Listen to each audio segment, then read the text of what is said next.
Assalamualaikum warahmatullahi wabarakatuh. Pada kesempatan pagi yang cerah ini, saya bersama teman-teman mahasiswa Universitas Widya Mataram jurusan Administrasi Publik kelas sore ingin mengunjungi Museum Sono Budoyo dan akan melihat barang-barang benda-benda koleksi yang ada di Museum Sono Budoyo ini sebagai tugas dari mata kuliah ke Widya Mataraman. Oke, mari kita lihat, mari kita saksikan video ini sampai tuntas. Terima kasih.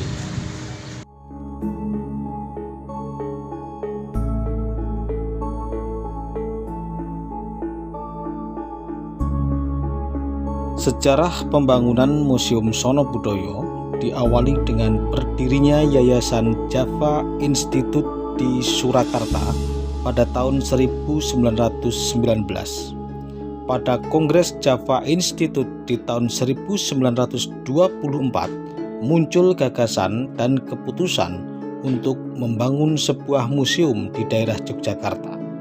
Akhirnya pembangunan dimulai pada tahun 1934 dipimpin arsitektur Belanda Insinyur T.H. Karsten. Pembangunan tersebut dilaksanakan di atas lahan seluas 7.800 meter persegi yang merupakan hibah dari Sri Sultan Hamengkubuwono ke-7.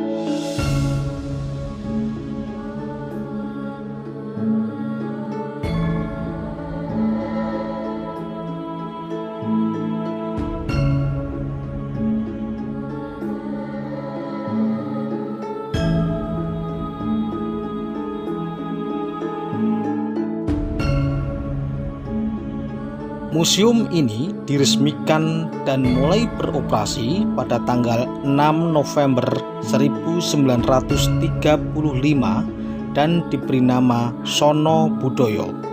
Sono memiliki arti tempat dan Budoyo berarti budaya, sehingga secara harfiah Sono Budoyo bisa diartikan sebagai tempat budaya.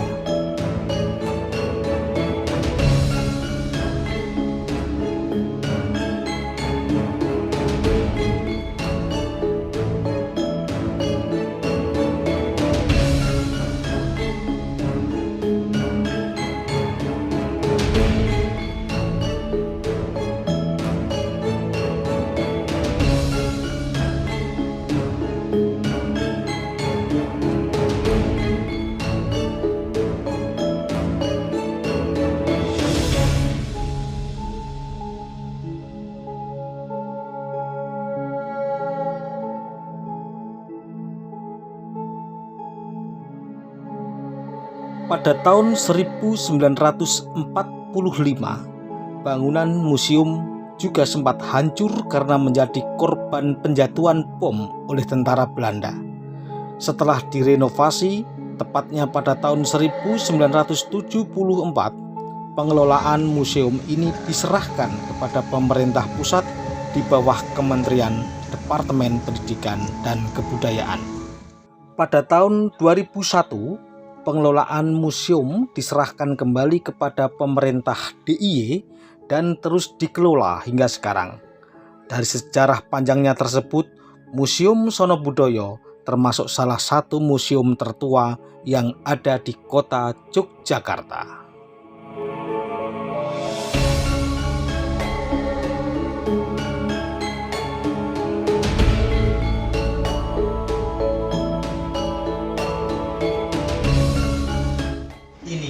Salah satu koleksi di Museum Sono Budoyo. Keanehan dan keunikan dari koleksi ini sudah menerangkan berbagai macam senjata, dan kalau kita sentuh akan mengeluarkan pamor dan juga mengeluarkan aura yang mirip dengan aslinya. Kita sentuh satu persatu, di sana akan terlihat nama, aura ataupun pamornya. Yang pertama kita lihat. Oke. Nah, ini sudah kelihatan karakteristik bentuknya, menyerupai belati, lurus dan simetris. Bilah memiliki pamor, bentuk gagang yang unik.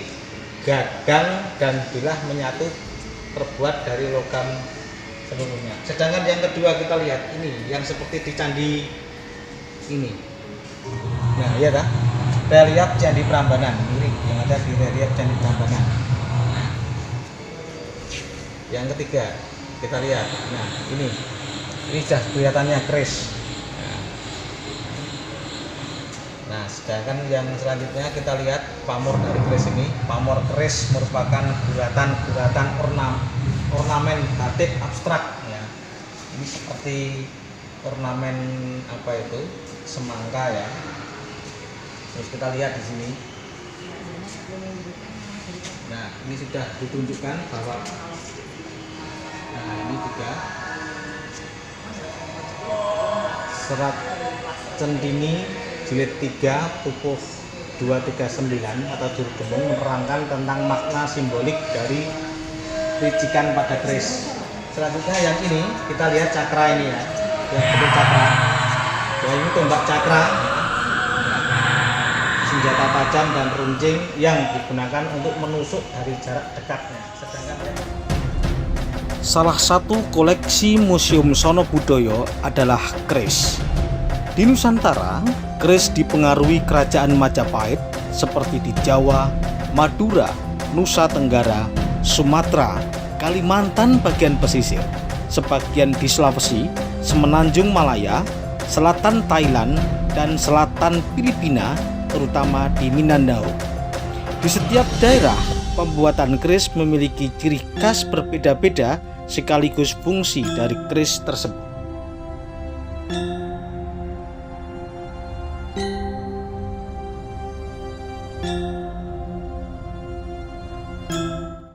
UNESCO telah mencatat keris Indonesia sebagai warisan budaya dunia non-bendawi manusia pada tahun 2005. Asal-usul keris yang dikenal oleh masyarakat Indonesia ini memang masih belum terdefinisikan, sebab berdasarkan penyebutan kata keris sudah ada pada sebuah prasasti Karangtengah yang dibuat pada abad 9 Masehi. Menurut para peneliti prototipe, awal mula keris ini bernama keris Buddha dan keris sajen yang bentuknya masih lurus dan pendek, yaitu pada masa Pra-Singasari. Sementara bentuk keris Yogyakarta yang kita kenal sekarang ini diperkirakan mulai ada sejak zaman Majapahit pada abad ke-14. Namun demikian, berdasarkan relief keris Candi Bahal yang ada di Sumatera Utara dan temuan keris yang ada di Jawa Timur, hasil karbon menunjukkan bahwa keris diperkirakan sudah ada pada abad ke-10 Masehi. Banyak cerita sejarah yang mengaitkan para pembuat keris, seperti Empu Gandring, Setan Kober, Kyai Sangklat, Nogo Sosro Sabu Inten, Kyai Carubuk, dan Kyai Condong Campur. Hal ini menunjukkan bahwa pemilik keris dan pembuatnya memiliki satu kesatuan mengenai identitas dari sebuah keris yang memiliki nilai budaya yang sangat tinggi. Meskipun budaya di Yogyakarta berkembang mengikuti perkembangan zaman, keris tetap eksis sebagai sebuah karya seni, bukan sekedar benda biasa yang tetap dijaga dan harus dilestarikan. Saat ini, keris telah menjadi sebuah benda mewah layaknya samurai di Jepang. Tidak bisa dipungkiri bahwa setiap detail pada keris memiliki artistik yang mengagumkan. Bahkan para penggemarnya sampai di seluruh dunia, seperti di Eropa yang mencintai karya seni handmade murni ini. Dan kini keris telah menjadi identitas bangsa Indonesia. Jadi orang di seluruh dunia sudah mengatakan keris from Indonesia.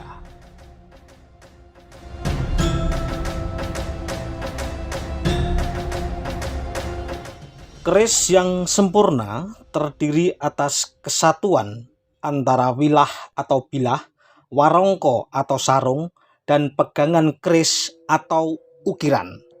Pegangan keris umumnya terbuat dari kayu, tetapi ada juga yang terbuat dari gading, tulang, dan logam. Warongko biasanya terbuat dari kayu jati dan kayu cendana.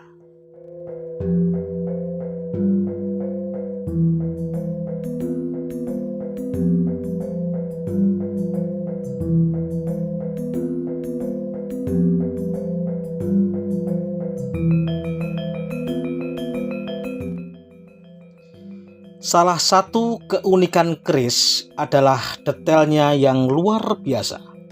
Hampir setiap detail yang melekat pada keris, baik pada bilah, warongko maupun perabotnya, bisa menjadi sebuah simbol. Dari ukiran atau pegangan keris pun, pada masa dahulu orang bisa menilai derajat dan kepangkatan pemilik keris.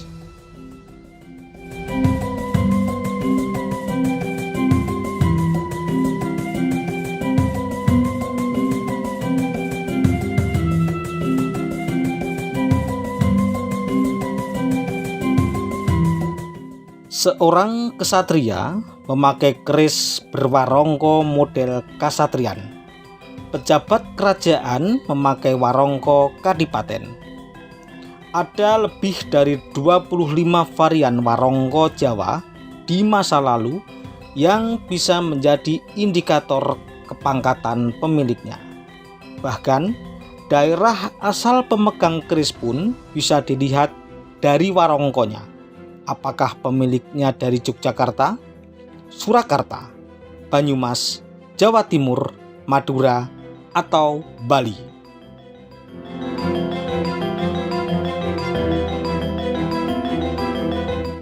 Keris dianggap mempunyai kekuatan magis.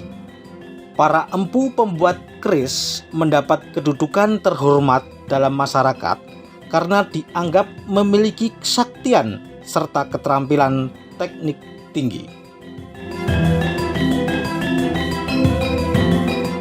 Kekuatan simbolik keris dipercaya terletak pada pamor yang terbentuk dari bahan campuran pembuatan keris. Bahan keris adalah besi meteor. Besi meteor terdiri atas unsur besi dan nikel. Pamor ini seperti hiasan hasil keterampilan empu keris. Pamor ini ada yang terbentuk sendiri pada waktu pemanasan dan ada juga yang sengaja dibuat oleh empu keris. Beberapa pamor dipercaya mempunyai kekuatan magis. Pamor utan emas misalnya dipercaya mendatangkan kekayaan. Pamor putri kinurung dapat menghindarkan dari mara bahaya.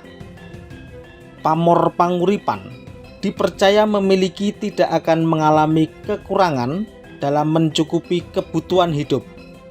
Dan pamor andon lulut dipercaya dapat menambah kehangatan hubungan suami istri.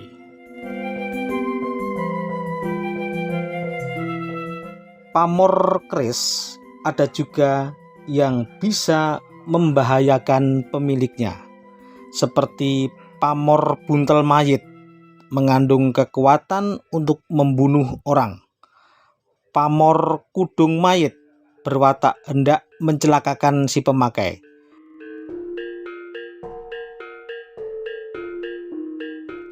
Keris adalah salah satu jenis senjata tikam yang terbuat dari logam. Ditinjau dari bentuknya, keris terbagi dua, yaitu keris yang bilahnya lurus dan keris yang bilahnya berkelok-kelok. Keris yang mempunyai kelokan atau lok dapat dibedakan dari jumlah lok atau kelokannya. Keris yang terkecil memiliki lok 3 dan yang terbesar memiliki lok 13. Bila ada keris yang loknya berjumlah lebih dari 13, maka keris tersebut disebut keris Kolowijo. Keris berkelok-kelok atau lok dimulai dengan lok 3. Filosofi makna spiritual dalam pembuatan keris lok 3 yaitu sebagai lambang kedekatan manusia dengan Tuhan dan juga sebagai sarana membantu mempercepat tercapainya harapan sang pemilik pusaka. Keris berlok 3 lebih menonjolkan keseimbangan antara kehidupan kerohanian, batin dan duniawi, raga manusia, keseimbangan antara sisi spiritual dan jasmani, kemampuan duniawi dan batin dalam menjalani kehidupan di dunia. Kegaiban di dalam keris berlok 3 lebih dapat menyesuaikan diri dengan kondisi psikologis si manusia pemilik keris. Hawa aura energinya juga biasanya lebih halus dan lebih lembut.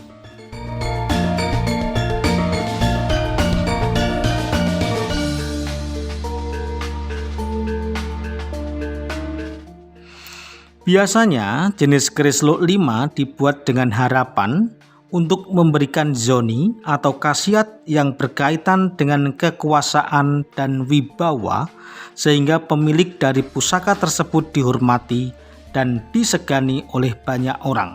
Pada zaman kerajaan, keris lok 5 hanya boleh dimiliki oleh golongan bangsawan seperti raja, pangeran dan keluarga raja, para bangsawan,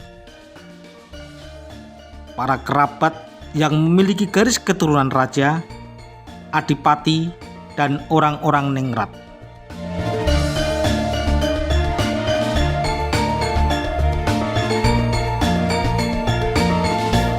Dapur keris lok 7 adalah keris dengan bentuk lekuk lok berjumlah 7 lekukan. Filosofi dari angka 7 merupakan lambang dari kesempurnaan ilahi. Keris dengan lok 7 biasanya diperuntukkan bagi orang-orang yang menganggap hidup keduniawiannya sudah sempurna, sudah cukup, sudah tidak lagi mengejar keduniawian untuk kemudian lebih menekuni hidup kerohanian atau batiniah. Keris berlok 7 dibuat oleh para empu dengan tujuan mencapai kematangan, kemapanan kerohanian, kesepuan, dimaksudkan untuk dimiliki oleh raja atau keluarga raja yang sudah matang dalam usia dan psikologis dan yang sudah mandito, dan untuk para tokoh kesepuan di masyarakat.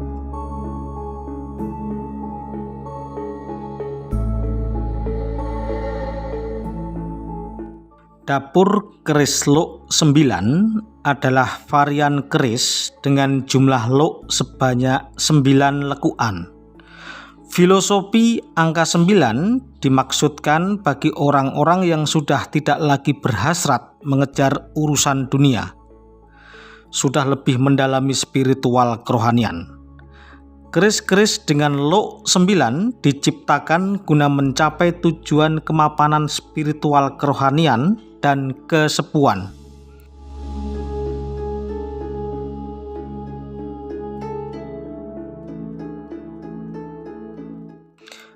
Keris ini dikhususkan untuk dimiliki oleh para pandito atau panembahan dan para sesepuh masyarakat.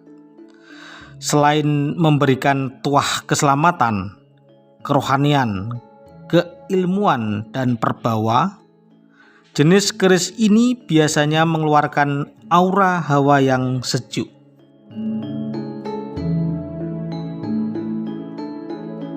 Dapur keris lok 11 adalah jenis keris dengan jumlah lok sejumlah 11.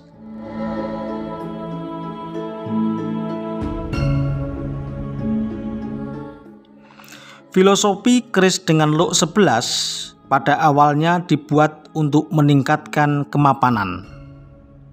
Keris dengan lok 11 biasanya mempunyai pembawaan yang sejuk atau teduh, tidak angker, Tetapi di balik keteduhan itu, terkadang ada sesuatu energi gaib yang tajam yang siap merobek pertahanan perisai energi gaib lawan. Salah satu contoh keris dengan look 11 adalah keris sabuk inten. Pada awalnya, keris sabuk inten look 11 memang membingungkan banyak orang karena tidak sesuai dengan kebiasaan atau pakem keris yang umum. Selain karena jumlah looknya yang 11, keris ini juga berwarna hitam gelap, tidak mengkilat dan tidak berpamor. Namun karena kesaktiannya, maka keris ini kemudian banyak dibuat turunan, yaitu yang disebut keris berdapur sabuk inten.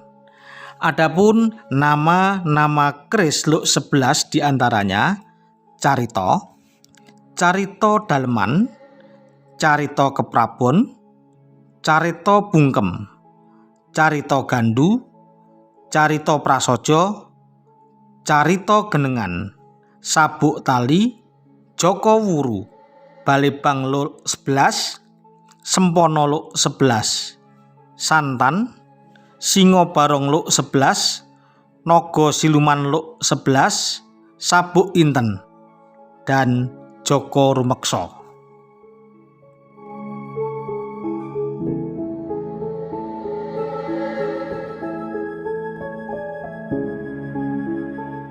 Dapur keris look 13 adalah keris dengan lekuk sebajak 13. Filosofi angka 13 menurut tradisi budaya Jawa sebenarnya mempunyai arti jelek, yaitu kesialan, musibah, atau malapetaka. Pembuatan keris dengan look 13 dimaksudkan untuk tujuan tuah energi kesaktian dan wibawa kekuasaan. Keris itu menjadi penangkal kesialan atau tolak bala. Keris dengan look 13 biasanya disebut dengan maksud untuk kesaktian dan wibawa kekuasaan.